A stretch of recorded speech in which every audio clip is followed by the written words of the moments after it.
अहिल्यानगर येथील जिल्हा रुग्णालयात पुण्यश्लोक अहिल्यादेवी होळकर यांच्या नावाने सुरू करण्यात येणाऱ्या शासकीय वैद्यकीय महाविद्यालयाचे गुरुवारी राष्ट्रीय आयुर्विज्ञान आयोगाकडून इन्स्पेक्शन करण्यात आले। त्यामुळे यंदापासूनच महाविद्यालयात प्रवेश सुरू होण्याची शक्यता वाढली असून प्रशासनाकडून यासाठी प्रयत्न सुरू आहेत।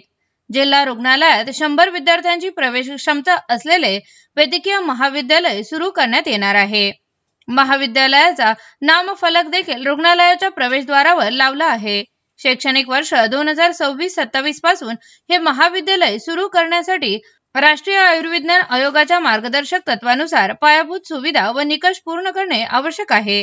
प्रथम वर्षाच्या प्रवेशासाठी वर्गखोल्या, सुसज्ज प्रयोगशाळा, ग्रंथालय, परीक्षा हॉल आणि ऑडिटोरियम असणे बंधनकारक आहे। आयोगाचे 4 जणांचे पथक गुरुवारी सकाळी 11 वाजता जिल्हा रुग्णालयात दाखल झाले होते। रात्री उशिरापर्यंत या पथकाकडून जिल्हा रुग्णालयातील OPD, ICU, operation theatre, blood bank आणि 24 तास चालणाऱ्या इमर्जन्सी सुविधा आदींची पाहणी केली, अशी माहिती महाविद्यालयाचे अधिष्ठाता डॉक्टर अविनाश लांब यांनी दिली।